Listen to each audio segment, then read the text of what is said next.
శ్రీ సాయినాథాయ నమః. శ్రీ సాయి సచ్చరిత్రము 4వ అధ్యాయము. యోగీశ్వరుల కర్తవ్యము, పవిత్ర షిరిడీ క్షేత్రము, సాయిబాబా రూపురేఖలు, గౌలీబువ అభిప్రాయము, విఠల దేవుడు దర్శనమిచ్చుట, భగవంతరావు క్షీరసాగరుని కథ, ప్రయాగ క్షేత్రంలో దాసగన స్నానము, బాబా అయోని సంభవుడు, షిరిడీ మొట్టమొదట ప్రవేశించుట, 3 వసతి గృహములు. యోగీశ్వరుల కర్తవ్యము. భగవద్గీత చతుర్థాధ్యాయంన 7 శ్లోకములందు శ్రీకృష్ణ పరమాత్ముడు ఇట్లు సెలవిచ్చి ఉన్నారు. ధర్మం నశించినప్పుడు, అధర్మం వృద్ధి పొందినప్పుడు నేను అవతరించదను. సన్మార్గులను రక్షించుటకు, దుర్మార్గులను శిక్షించుటకు, ధర్మ సంస్థాపన కొరకు యుగ యుగములందు అవతరించదను. ఇదియే భగవంతుని కర్తవ్య కర్మ. భగవంతుని ప్రతినిధులకు యోగులు, సన్యాసులు అవసరం వచ్చినప్పుడెల్లా అవతరించి ఆ కర్తవ్యంను నిర్వర్తించదరు. ద్విజులకు బ్రాహ్మణ, క్షత్రియ, వైశ్య జాతుల వారు తమ కర్మలను మానినప్పుడు, శూద్రులు పైజాతుల వారి హక్కులను అపహరించినప్పుడు, మత గురువులను గౌరవించక అవమానించినప్పుడు, ఎవరును మత బోధలను లక్ష్య పెట్టినప్పుడు, ప్రతివాడును గొప్ప పండితుడనని అనుకున్నప్పుడు, జనులు నిషిద్ధ హారములు, మద్యపానములకు అలవాటు పడినప్పుడు, మతము పేరుతో కాని పనులు చేయనప్పుడు, వేర్వేరు మతముల వారు తమలో తాము కలహించినప్పుడు, బ్రాహ్మణులు సంధ్యావందనం మానునప్పుడు, సనాతనులు తమ మతాచారములు పాటించినప్పుడు, ప్రజలు ధన ధార సంతానములే జీవిత పరమార్థముగా భావించి మోక్ష మార్గమును మరచినప్పుడు, యోగీశ్వరు ఉద్భవించి వారి వాక్కాయ కర్మలచే ప్రజలను సవ్య మార్గమున పెట్టి వ్యవహారంలో చక్కదిద్దుదురు. వారు దీప స్తంభంల వలె సహాయపడి మనము నడపవలసిన సన్మార్గమును, సత్ప్రవర్తనము నిర్దేశించదు. ఈ విధముగానే నివృత్తి, జ్ఞానదేవు, ముక్తాబాయి, నామదేవు, జానాబాయి, గోరా, గోనాయి, ఏకనాథుడు తుకారాం, నరహరి, నార్సీబాయి, సజన్ కసాయి, సాంవతమాలి, రామదాసు మొదలుగా కల యోగులను తదితరులు వేర్వేరు సమయములను ఉద్భవించి మనకు సవ్యమైన మార్గము చూపిరి. అట్లే సాయిబాబా కూడా సకాలమందు షిరిడి చేరిరి. పవిత్ర షిరిడి క్షేత్రం అహ్మద్నగర్ జిల్లాలోని గోదావరి నదీ ప్రాంతంలో చాలా పుణ్యతమములు ఏలైనా అచట అనేక యోగులు ఉద్భవించిరి, నివసించిరి. అట్టివారిలో ముఖ్యులు శ్రీ జ్ఞానేశ్వర్ మహారాజు. షిరిడి గ్రామము అహ్మద్నగర్ జిల్లాలోని కోపర్గాం తాలూకాకు చెందినది. కోపర్గాం వద్ద గోదావరి దాటి షిరిడీకి పోవలను. నది దాటి 3 క్రోసులు పోయినచో నీమ్గాం వచ్చును. అచటికి షిరిడీ కనిపించును. కృష్ణా తీరమందు గల గానగాపురము, నరసింహవాడి, ఔదుంబర్ మొదలుగా గల పుణ్యక్షేత్రము వలె షిరిడీ కూడా గొప్పగా పేరుగాంచినది. పండరీపురమునకు సమీపమున గల మంగళవేద యందు భక్తుడగు దామాజీ, సజ్జనగడ యందు సమర్థ రామదాసు, నార్సోబాచివాడి యందు శ్రీ నరసింహ సరస్వతి స్వామి వార్లు వర్ధిల్లినట్లే శ్రీ సాయినాథుడు షిరిడీలో వర్ధిల్లి దానిని పవిత్రమునర్చను. సాయిబాబా రూపురేఖలు. సాయిబాబా వలనే షిరిడి ప్రాముఖ్యం వహించినది. సాయిబాబా ఎట్టి భక్తియో పరిశీలించము. వారు కష్టతరమైన సంసారమును జయించిన వారు. శాంతియే వారి భూషణం. వారు జ్ఞానమూర్తులు, వైష్ణవ భక్తులకు ఇల్లు వంటి వారు, ఉదార స్వభావులు, సారంలోని సారాంశం వంటి వారు, నశించు వస్తువులందు అభిమానం లేనివారు, ఎల్లప్పుడూ ఆత్మ సాక్షాత్కారమందు మునిగి ఉండేటివారు, భూలోకమందు గాని స్వర్గలోకమందు గాని గల వస్తువుల ఎందు అభిమానం లేనివారు. వారి అంతరంగము అద్దం వలె స్వచ్ఛమైనది. వారి వాక్కుల నుండి అమృతం ప్రవహించుచుండెను. గొప్ప వారు బీదవారు వారికి సమానమే. వారు మానాలను లెక్కించిన వారు కారు. అందరికి వారు ప్రభువు. అందరితో కలిసిమెలిసి ఉండేటివారు. ఆటలో గావించేటివారు, పాటలను వించుండేటివారు. కానీ సమాధి స్థితి నుండి మరలివారు కారు. ఎల్లప్పుడూ అల్లానామం ఉచ్చరించేటివారు. ప్రపంచమంతా మేలుకొన్నప్పుడు వారు యోగ నిద్ర యందుండేటివారు. లోకము నిద్రించినప్పుడు వారు మెలుకోతో నుండేటివారు. వారి అంతరంగము లోతైన సముద్రం వల్లే ప్రశాంతము. వారి ఆశ్రయము, వారి చర్యలు ఇదమిత్తముగా నిశ్చయించుటకు వీలు కానివి. ఒక చెడున కూర్చుండి ఉన్నప్పటికీ ప్రపంచమందు జరుగుతున్న సంగతులన్నీ వారికి తెలియను. వారి దర్బారు ఘనమైనది. నిత్యం 100 కొలది కథలు చెప్పునట్టుకి మౌనము తప్పెడివారు కారు. ఎల్లప్పుడూ మసీదు గోడ కానుకొని నిల్చువారు, లేదా ఉదయం, మధ్యాహ్నము, సాయంత్రము లేండి తోట వైపు కానీ చావటి వైపు కానీ పచార్లు చేయుచుండెడివారు. ఎల్లప్పుడూ ఆత్మ ధ్యానమందే మునిగి ఉండేటివారు. సిద్ధ పురుషుడు అయినప్పటికీ సాధకుని వలె నటించువారు. అనుకువ నమ్రత కలిగి అహంకారం లేక అందరినీ ఆనందింపచేయువారు. అట్టివారు సాయిబాబా. షిరిడి నేల వారి పాద స్పర్శచే గొప్ప ప్రాముఖ్యము పొందినది. జ్ఞానేశ్వరు మహారాజు అలందిని వృద్ధి చేసినట్టు, ఏకనాథుడు పైటాను వృద్ధి చేసినట్లు శ్రీ సాయిబాబా షిరిడిని వృద్ధి చేశాను. షిరిడిలోని గడ్డి రాళ్ళు పుణ్యం చేసుకున్నవి. ఏలైనా బాబా పవిత్ర పాదములను ముద్దు పెట్టుకుని వారి పాదధూళి తలపైన వేసుకొనగలిగినవి. షిరిడి మా వంటి భక్తులకు పండరిపురము, జగన్నాథము, ద్వారకా, కాశీ, రామేశ్వరము, బద్రి, కేదారు, నాసికు, త్రయంబకేశ్వరము, ఉజ్జయిని, మహాబలేశ్వరము, గోకర్ణముల వంటిదైనది. షిరిడి సాయిబాబా స్పర్శయే మాకు వేద పారాయణ తంత్రము. అది మాకు సంసార బంధంలో సన్నగిల్ల చేసి ఆత్మ సాక్షాత్కారము సులభ సాధ్యము చేయును. శ్రీ సాయి దర్శనమే మాకు యోగ సాధనముగా నుండెను. వారితో సంభాషణ మా పాపములను తొలగించుచుండెను. త్రివేణి ప్రయాగల స్నాన ఫలము వారి పాద సేవ వలననే కలుగుచుండెడిది. వారి పాదోదకము మా కోరికలను నశింపచేయుచుండెడిది. వారి ఆజ్ఞ మాకు వేదవాక్కుగా నుండెడిది. వారి ఊది ప్రసాదము మమ్ము పావనం చేయుచుండెను. వారు మా పాలిట శ్రీకృష్ణుడిగా, శ్రీరాముడిగా ఉండి ఉపశమనము కలుగజేయుచుండిరి. వారు మాకు పరబ్రహ్మ స్వరూపమే. వారు ద్వంద్వాతీతులు. నిరుత్సాహము కానీ ఉల్లాసం కానీ ఎరుగరు. వారు ఎల్లప్పుడూ సచ్చిదానంద స్వరూపులుగా నుండెడివారు. షిరిడి వారి కేంద్రమైనను. వారి లీలలు పంజాబు, కలకత్తా, ఉత్తర హిందూస్థానము, గుజరాత్, దక్కను, కన్నడ దేశములలో చూపుచుండిరి. ఇట్లు వారి కీర్తి దూర దేశములకు వ్యాపించగా భక్తులు అన్ని దేశముల నుండి షిరిడి చేరి వారి దర్శించి వారి ఆశీర్వాదమును పొందుచుండేది. వారి దర్శన మాత్రముననే భక్తుల మనములో వెంటనే శాంతి వహించి పండరీపురమందు విఠలు రఘుమాయిలను దర్శించినతో భక్తుల కలిగడి ఆనందము షిరిడిలో దొరుకుచుండేది. ఇది అతిశయోక్తి కాదు. ఈ విషయంను కూర్చి భక్తుడు ఒకటి చెప్పినది గమనింపుడు. గౌలిబువ అభిప్రాయం. 95 సంవత్సరములు గల గౌలిబువ అను వృద్ధ భక్తుడు ఒకనాడు పండరి యాత్ర ప్రతి సంవత్సరము చేయువాడు. 8 మాసములు పండరిపురమందు, మిగతా 4 మాసములు ఆషాఢం మొదలు కార్తీకం వరకు గంగానది ఒడ్డునను ఉండేవాడు. సామాను మోయిట ఒక గాడిదను తోడుగా ఒక శిష్యును తీసుకొని పోవాడు. ప్రతి సంవత్సరము పండరి యాత్ర చేసుకొని షిరిడి సాయిబాబా దర్శనంకై వచ్చేవాడు. అతడు బాబాను మిగిల ప్రేమించువాడు. అతడు బాబా వైపు చూచుచూ ఇట్లనేవాడు: వీరు పండరీనాథుని అవతారమే. అనాథల కొరకు, బీదల కొరకు వెలసిన కారుణ్యమూర్తి. గౌలీబువ విఠోబా దేవుని ముసలి భక్తుడు. పండరీ యాత్ర ఎన్నిసార్లు చేసెను. వీరు సాయిబాబా పండరీనాథుని అవతారమని నిర్ధారణ పరిచరు. విఠల దేవుడు దర్శనమిచ్చుట. సాయిబాబాకు భగవన్నామ స్మరణ ఎందును, సంకీర్తన మందును మిక్కిలి ప్రీతి. వారెల్లప్పుడూ అల్లా మాలిక్ అనగా అల్లాయే యజమాని అని అనుచుండెడు వారు. 7 రాత్రింపవళ్ళు భగవన్నామ స్మరణ చేయించుచుండెడు వారు. దీనినే నామ సప్తాహమందురు. బాబా ఒకప్పుడు దాసగన్ మహారాజును నామ సప్తాహము చేయమనిరి. సప్తాహము ముగియునాడు విఠలు దర్శనము కలుగునని వాగ్దానం ఇచ్చినచో నామ సప్తాహము సల్పెదనని దాసగను జవాబిచ్చను. బాబా తన గుండెపై చేయి వేసి తప్పనిసరిగా దర్శనమిచ్చును. కానీ భక్తుడు భక్తి ప్రేమలతో ఉండవలను. ఠాకూర్నాథ్ యొక్క ఠాకూరు పట్టణము, విఠల్ యొక్క పండరీపురము, శ్రీకృష్ణుని ద్వారకా పట్టణము ఇక్కడనే అనగా షిరిడీలోనే ఉన్నది. ఎవరును ద్వారకా పోవలసిన అవసరం లేదు.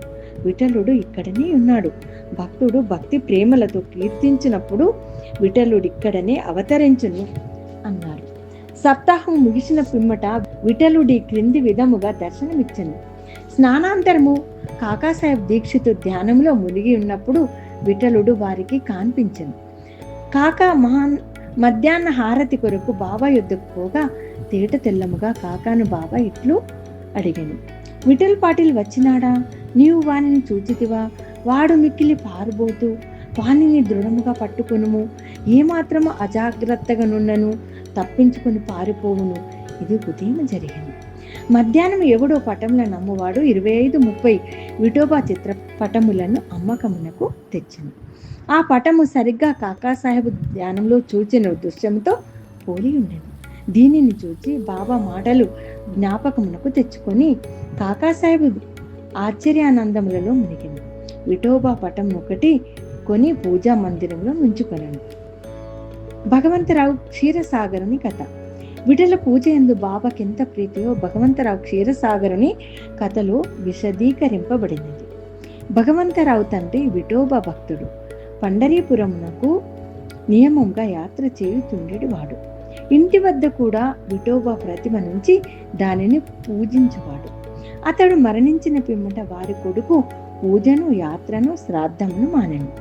భగవంతరావు షిరిడి వచ్చినప్పుడు బాబా వాని తండ్రిని జ్ఞప్తికి తెచ్చుకొని, వీని తండ్రి నా స్నేహితుడు కాన వీని నిచ్చటకు ఈడ్చుకుని వచ్చి తిని, వీడు నైవేద్యము ఎన్నడూ పెట్టలేదు, కావున నన్నును విఠలుని కూడా ఆకలితో మార్చినాడు.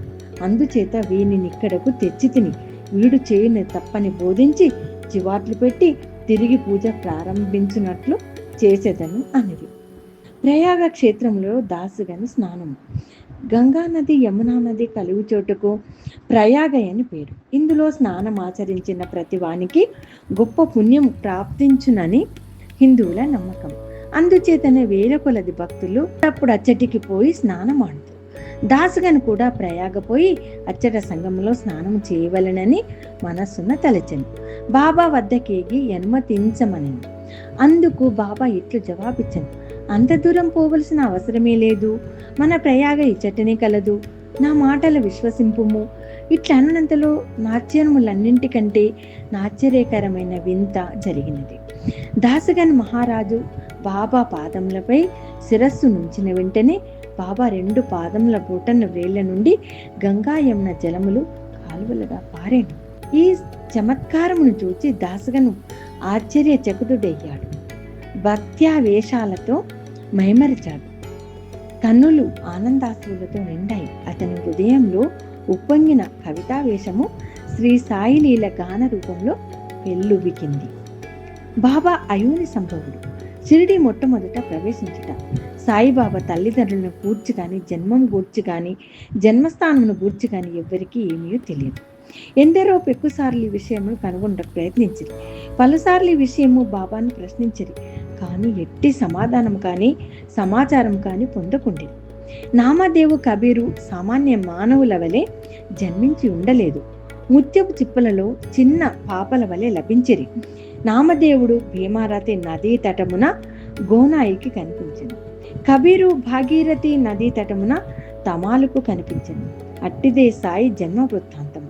భక్తుల కొరకు బాబా 16 ఏళ్ల బాలుడిగా షిరిడీలోని వేప చెట్టు క్రింద అవతరించాను. బాబా అప్పటికే బ్రహ్మజ్ఞానిగా కనిపించాను. బాబా స్వప్నావస్థ ఎందైనను ప్రపంచ వస్తువులను కాంక్షించేవారు కాదు. ఆయన మాయను తన్నెను. ముక్తి బాబా పాదములను సేవించుచుండెను.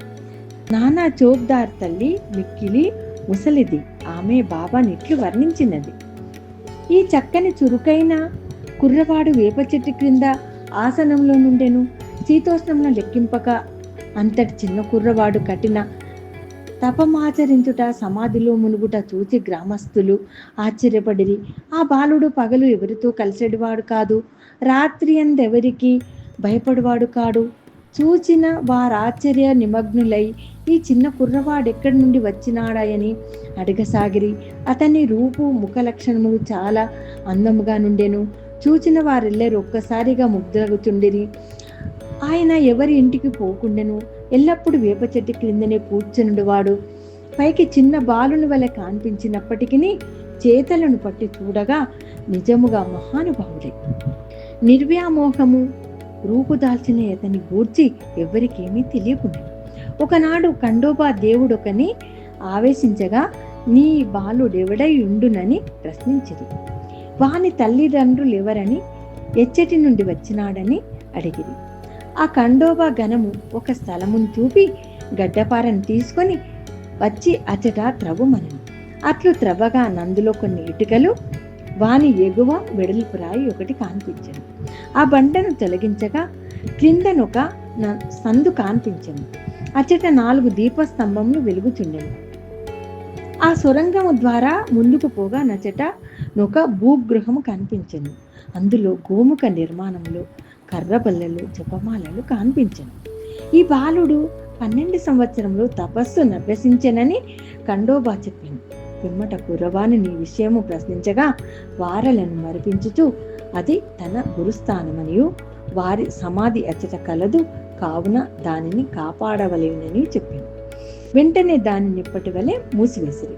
అశ్వత్థ ఉదంబర వృక్షముల వలె నీ వేప చెట్టును పవిత్రముగా చూచుకొనుచు బాబా ప్రేమించువారు.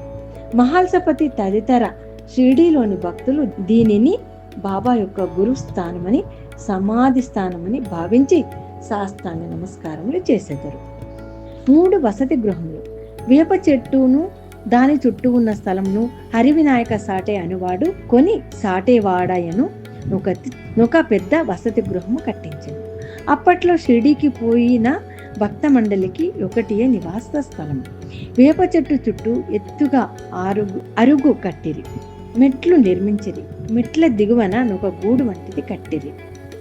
భక్తులు మండపంపై నుత్తరాభిముఖముగా కూర్చున్నెదరు. ఎవరిచ్చట గురు శుక్రవారంలో ధూపం వేదురో వారు బాబా కృప వల్ల సంతోషంతో నుండెదరు. ఈ వాడ చాలా పురాతనమైనది కావున మరమ్మతునకు సిద్ధంగా నుండెను. తగిన మార్పులు మరమ్మతులు సంస్థానం వారు చేసిరి. కొన్ని సంవత్సరముల పిమ్మట దీక్షిత వాడాయను పేర ఇంకొక వసతి గృహము కట్టబడినది. న్యాయవాది అయిన కాకాసాహెబ్ దీక్షితు ఇంగ్లాండ్కు పోయింది.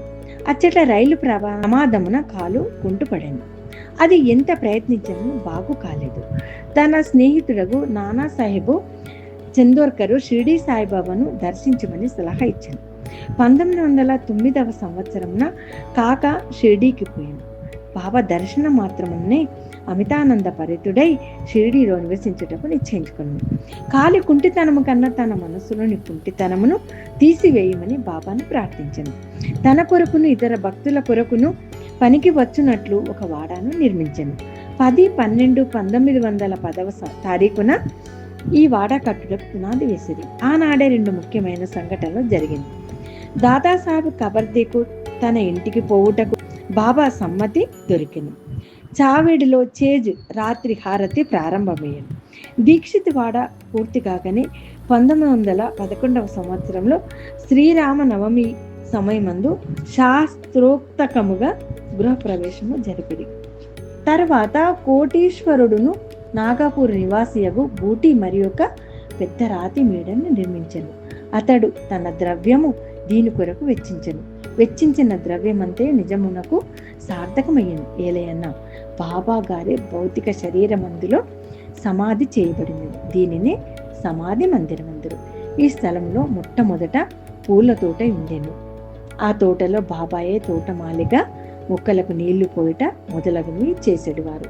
ఇట్లు 3 వాడాలు వసతి గృహములు కట్టబడెను. అంతకుముందిచ్చట ఒక్క వసతి గృహం కూడా లేకుండెను. అన్నింటికంటే సాటేవాడ మొదటి రోజులలో అందరికీ చాలా ఉపకరించుతుండెను. 4వ అధ్యాయం సంపూర్ణ. సద్గురు శ్రీ సాయినాథ.